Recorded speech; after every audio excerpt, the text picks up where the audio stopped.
The hotel lounge was filled with rich men in expensive suits. The air smelled of perfume and whiskey. Jenny felt small, out of place, like a lost child in a world she didn't belong to. Amaka led her to a secluded table where a man sat swirling a glass of wine. Mr. Charles. He was in his late 40s, well-dressed, with a cold, calculating smile. "So this is the girl?" he asked, his voice smooth but unsettling. Jenny couldn't look at him. She wanted to disappear. "Relax," Amaka whispered. "Just talk to him. He's generous." Mr. Charles studied her, then slid a brown envelope across the table. 500,000. Half now, half after the job is done. Jenny stared at the envelope, her breathing shallow.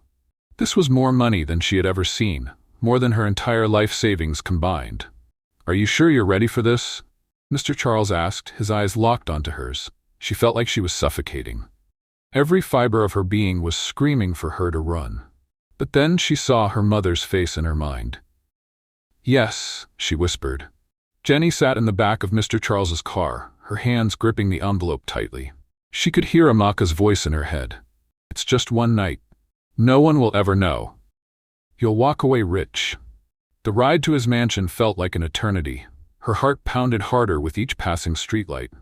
When they finally arrived, the gates opened, revealing a massive house with security guards stationed everywhere. Inside, everything was luxurious: gold chandeliers, velvet furniture, expensive artwork, but it all felt cold, empty.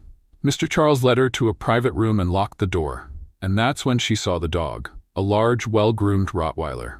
It sat calmly, its dark eyes watching her. Jenny's breath hitched, her body went numb. "What have I done?" Jenny stood frozen.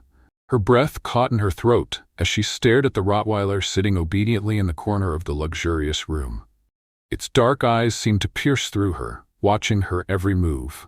The dim lighting cast eerie shadows on the walls, making everything feel surreal, like a nightmare she couldn't wake up from. Mr. Charles leaned back in his chair, sipping his drink, as if this was just another ordinary evening for him. But for Jenny, it was the moment her entire world crumbled. "You look terrified," Mr. Charles said, his voice disturbingly calm. He swirled the ice in his glass before setting it down on the table. "I told you, I won't force you, but you knew what this was before you came here." He gestured toward the brown envelope on the table, the money she so desperately needed. "You walk away now. You leave empty-handed." His words were a quiet challenge, daring her to make a choice. Jenny's hands clenched into fists at her sides. The hunger, the hospital bills, her mother's failing health, it all flashed before her eyes. The weight of desperation pressed down on her chest, suffocating her. Was this truly the only way? She had fought so hard to resist, yet here she was, standing on the edge of a decision she could never take back. Tears burned her eyes, but she forced herself to swallow them. Crying wouldn't change anything. She had to choose. Her entire body trembled as she took a step back, away from the table, away from the suffocating darkness of the room. "I can't," she whispered, her voice barely audible. Then in a rush she turned and bolted for the door. Mr. Charles didn't stop her. He simply chuckled, sipping his drink. "I knew you weren't ready." His words haunted her as she ran out of the mansion, gasping for air. She had escaped, for now. But deep inside, she knew this wouldn't be the last time she would face this temptation. Jenny ran through the dark streets, her heart pounding so hard it felt like it might explode. The cold night air stung her face, but she didn't stop. She just needed to get away. From the mansion, from Mr. Charles, from the sickening choice she had almost made. Her legs felt weak, but she pushed forward, her breath coming in ragged gasps. The image of the envelope full of money flashed in her mind, mocking her. "That could have saved your mother. That could have fed your siblings." The thought made her stomach twist with guilt. When she finally reached home, she stopped outside the door, trying to steady her breathing. Inside, she could hear her youngest brother coughing in his sleep. The sound was a painful reminder of how helpless she was. Jenny wiped the sweat from her forehead and entered the house quietly, not wanting to wake anyone. She sank onto the thin mattress she shared with her siblings, her body aching with exhaustion. But no matter how much she wanted to sleep, her mind wouldn't let her. The weight of everything crushed her, making it impossible to rest. Tears welled up in her eyes as she stared at the ceiling. How did my life come to this? Just a few months ago, she was a normal university student with dreams. Now she was drowning in debts, hunger, and desperation. Every day felt like a battle she was losing. For the first time, she questioned if she had made the right choice. Walking away had felt like the right thing.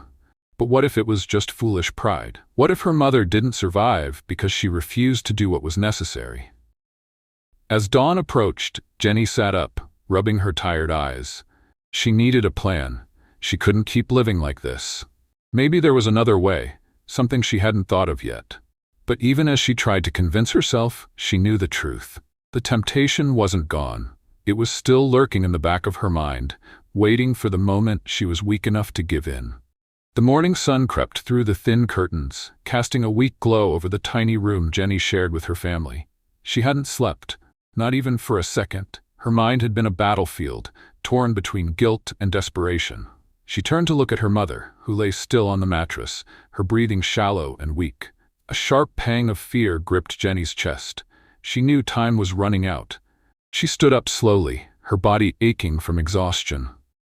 There was nothing in the house, no food, no money, nothing to offer her siblings when they woke up hungry. She had thought rejecting Mr. Charles's offer would give her some sense of peace, but instead, it had left her feeling completely lost. The burden on her shoulders felt heavier than ever. She glanced at her phone, her fingers hesitating before unlocking it. No new messages, no calls, just silence. Amaka's words echoed in her head. "Why are you still suffering when there's an easy way out?" Jenny shook her head, trying to push the thought away. She had sworn never to go back, never to consider it again. But as she looked at her mother's frail body, at her siblings curled up in hunger, she felt something inside her breaking. Maybe she had been wrong. Maybe walking away was a mistake. A knock on the door startled her. Her landlord stood outside, his arms crossed.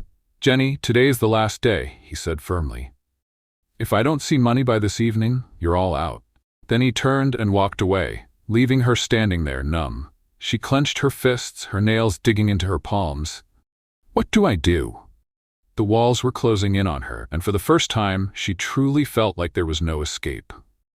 Jenny sat by the door long after the landlord had left, her mind clouded with fear and uncertainty. The walls of their tiny home felt like they were caving in, suffocating her with the reality of her situation. She glanced at her mother, still unconscious, her breath shallow and weak.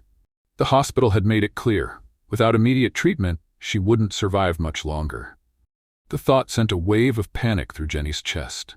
She tried to think of solutions, but every option led to a dead end. She had already begged for jobs, borrowed money from friends, and even worked herself to the bone scrubbing floors. Yet it wasn't enough. Nothing was ever enough.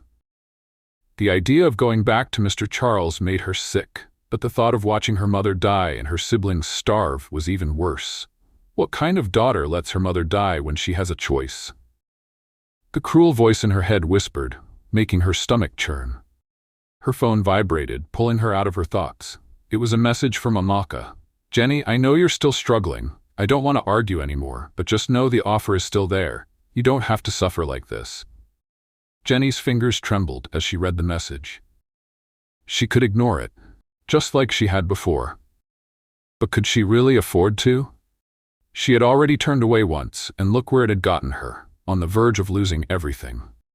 Tears slipped down her face as she hugged her knees to her chest. She wanted to be strong, she wanted to fight.